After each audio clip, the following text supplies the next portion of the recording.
الشيطان الرجيم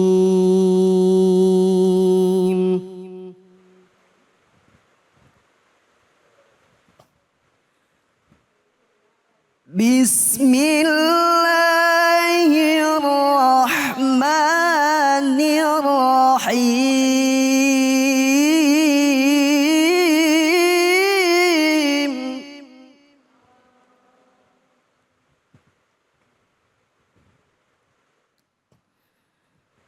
وإن يكاد الذين كفروا ليزلقونك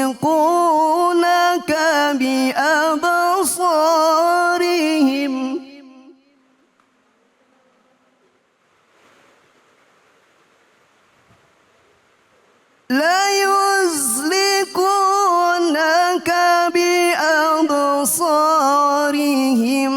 لما سمعوا الذكر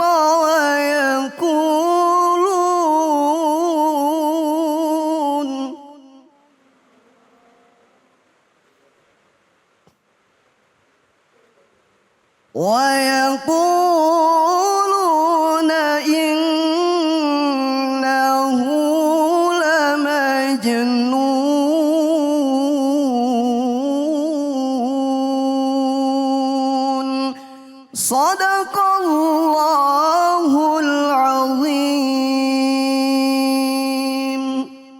Sadaqallahul azim. Alhamdulillahirabbil alamin.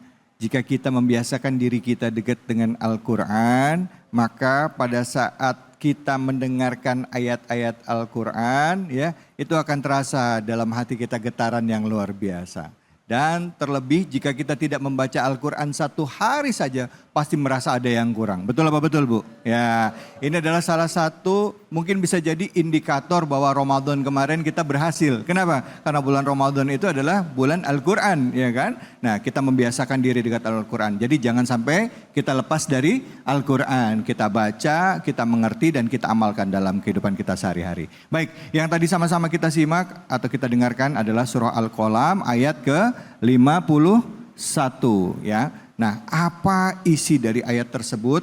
Nah, kajiannya dan bagaimana tafsir, terjemahan, serta makna dari ayat tersebut sama-sama kita dengarkan dari guru kita Ustaz Hasan. Silakan Ustaz Fadol. Assalamualaikum warahmatullahi wabarakatuh.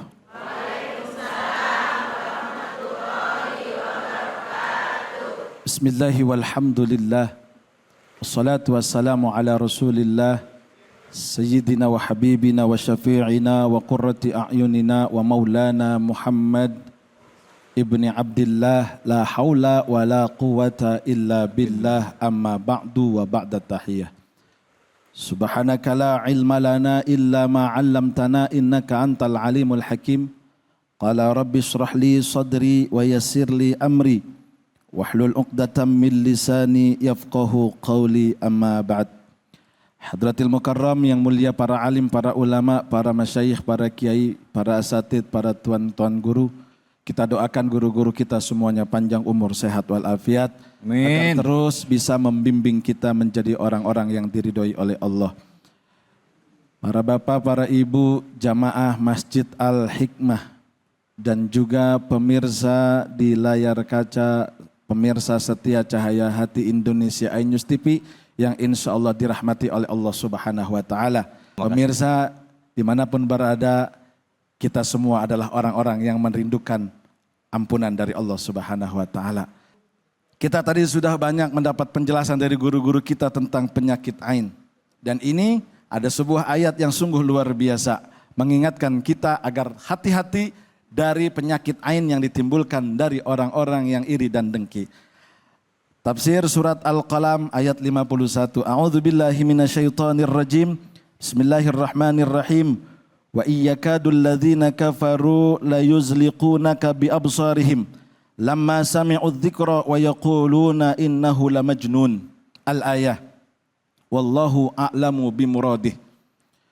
Di sini dijelaskan oleh Allah Subhanahu wa Ta'ala, dan sesungguhnya orang-orang kafir itu benar-benar hampir menggelincirkan, mencelakakan kamu, wahai Rasulullah, dengan pandangan-pandangan mereka. Tapi tatkala mereka mendengar Al-Quran, mereka berkata dan ingkar bahwasanya baginda Rasul disangka orang-orang yang gila. Padahal yang gila adalah mereka tidak mau menerima kebenaran dari Allah Subhanahu wa taala yang diberikan kepada baginda Nabi. Artinya apa? Dengan adanya Islam yang tersebar, baginda Nabi begitu diiri, didengki, dihasut, bahasa sekarangnya, bahasa kerennya dijulitin. Kok bisa seorang Muhammad yang anak yatim, piatu bisa untuk memberikan ajaran yang sebenarnya itu bukan ajaran dari kakek nenek moyang. Akhirnya ada perasaan hasut, ada perasaan dengki, ada perasaan ingin tidak didahului. Dan pada akhirnya mereka membuat makar-makar karena penglihatan derajat, penglihatan pangkat dari baginda Nabi besar Muhammad sallallahu alaihi wasallam. Dan ini juga hampir mencelakakan baginda Nabi. Artinya apa? Dari mata turun ke hati. Bahasanya kan begitu. Dari julid mata turun ke hati. Tidak ingin dikalahkan oleh orang lain. Tidak ingin disalib dalam urusan derajat. Karena ketika itu orang-orang kafir Quraisy merasa adalah pangkat dan derajat kabilah yang paling tinggi. Kok kalah sama anak yatim piatu. Dan pada akhirnya menyebar. Penyakit ain lah disebutnya. Melihat orang lain senang, hatinya jadi susah. Orang lain kata Mas David beli AC, kita yang kedinginan. Orang lain beli mobil, kita beli obat sakit kepala. Orang lain bangun rumah, kita dirawat di rumah sakit. Jangan-jangan orang lain beli tanah, kita masuk ke dalam tanah. Artinya apa? Pandangan mata kita ini lapar, haus. Enggak pengen melihat orang susah kita bantu. Ngelihat orang lain susah. Kita senang, ngelihat orang lain senang, kita jadi susah. Nah, ibu-ibu yang ngaku ya, bukan saya. Harusnya senang melihat orang lain senang, susah melihat orang lain Susah. Wallahu fi aunil abdi maka al abdu fi auni akhihi. Padahal Allah akan membantu orang-orang yang mau membantu saudaranya. Bukan malah saudara yang dapat nikmat dijulitin. Tetangga beli motor baru, dia enggak negor 3 bulan. Banyak begitu Mas David. Kayak gitu, iya. Tetangga beli emas, dia dipakein oksigen. Ain itu berbahaya. Karena dari mata tidak senang dengan nikmat orang lain. Pada akhirnya jatuh ke dalam hati. Dia tidak ingin nikmat itu diberikan oleh Allah kepada orang lain. Dan pada akhirnya dia ingin nikmat itu lari dan hilang dari orang lain. Pada akhirnya apa? Melakukan perbuatan-perbuatan syirik. Perbuatan-perbuatan sihir. Dan pada akhirnya orang lain terluka. Orang lain tersakiti. Dia malah senang tertawa di atas penderitaan orang lain. Dan ain ini nggak boleh dipiara. Tapi ain ini memang sudah terjadi dari zaman baginda Nabi. Innal aina asobatuha hakun. Sesungguhnya kata Nabi yang namanya ain mencelakakannya itu nyata. Dan Nabi menyatakan di dalam hadis yang lain. Innal aina la yudkhilal rojula al qabro. Sesungguhnya kata baginda Nabi. Penyakit ain bisa memasukkan orang ke dalam kubur alias bisa mematikan orang lain. Dia nggak seneng tetangganya jadi anggota dewan. Dia akhirnya apa? Lari ke orang-orang pinter. Dia nggak seneng tetangga beli tanah. Akhirnya apa? Dia ingin mencelakakan tetangganya yang dapat tanah itu. Padahal ngebantu enggak. Nyumbang enggak. Hatinya sakit. Maka yang perlu diobati adalah pertama mata. Karena dosa mata ini banyak yang mencelakakan manusia. Dan dari mata biasanya akan hilang semua penglihatan yang lain. Dan disitulah ibu harus hati-hati dengan penyakit ain. Ibu harus waspada dengan penyakit ain. Jangan sampai kita piara penyakit ini. Jangan sampai kita piara seperti ini. Jangan sampai kita mau untuk melakukan ain kepada orang lain. Ketika orang lain mendapatkan nikmat, agar kita tidak ingin menjatuhkan orang lain, maka kita harus bersyukur. Ya Allah, terima kasih. Itu orang sudah dikasihkan rizki. Mudah-mudahan rizki itu juga kau berikan kepada kami. Dan kalau ada orang yang julid, kalau ada orang yang ain kepada kita, bacalah mu'awidzatain. A'udzu birabbin nas dan qul a'udzu birabbil falaq. Baca juga surat Al-Ikhlas. Qul huwallahu ahad Allahus samad. Biar apa? Biar kita tidak terkena penyakit ain. Dan orang-orang yang terkena penyakit ain itu bisa menyebabkan kematian. Jadi waspadalah, waspadalah. Ingat, kejahatan terjadi bukan karena niat pelaku. Karena Anda punya nikmat yang sangat banyak. Masya Allah. Baik, terima kasih banyak Ustadz. Ustadz, ya, pernah nggak ngerasain kena ain dari orang Ustadz? Kalau saya sih ya husnuzon aja, nggak pernah. Walaupun ya? banyak yang julitin. Iya. Media sosial itu banyak yang nyerang. Oh iya. Tapi tidak apa-apa Mas David. Bener nih, tapi nanti deh kita tanya ya tentang media sosial siap, dengan itu. siap. Tapi saya kasih kesempatan dulu sama ibu-ibu nih. Bu, ada yang mau nanya? Nah, mana angkat tangan? Banyak amat. Saya Ayo. diserang emak-emak. Silakan Ibu. Ya, Ibu. Bismillahirrahmanirrahim. Assalamualaikum warahmatullahi wabarakatuh. Waalaikumsalam warahmatullahi wabarakatuh. Nama saya Ibu Eriska dari Majelis Taklim Al-Misbah. Izin bertanya Ustadz, Ya. bagaimana ciri-ciri kita terkena penyakit ain? Assalamualaikum warahmatullahi wabarakatuh. Waalaikumsalam. Bentar, Ustaz.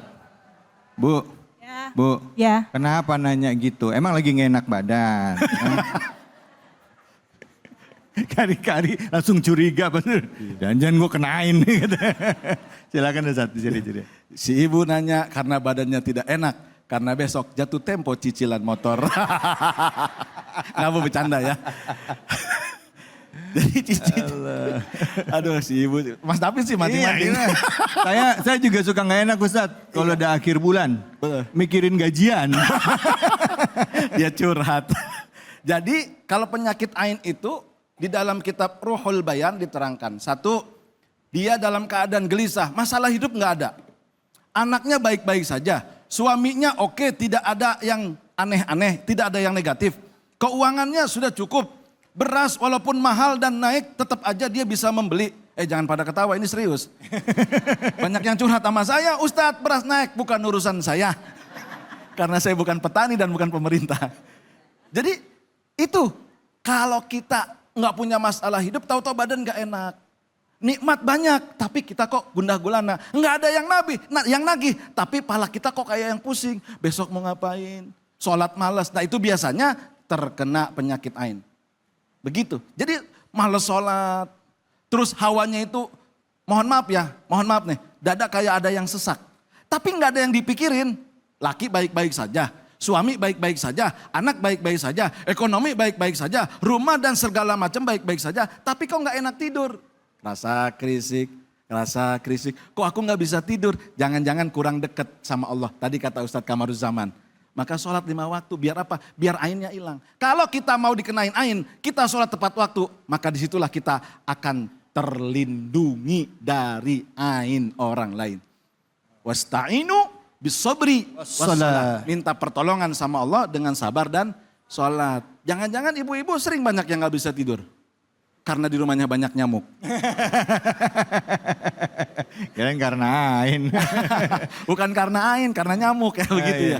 Jadi saran saya ketika kita mulai tidak enak, 2 hari, 3 hari, tapi kita nggak ada penyakit, datang ke dokter, biasa aja tensi, datang ke dokter, nggak ada yang kena, didiagnosa nggak ada yang kena, baik-baik saja, sehat-sehat saja, oh jangan-jangan kena penyakit ain. Dan ingat, ain itu diam-diam mematikan. Maka harus dilindungi dengan cara apa?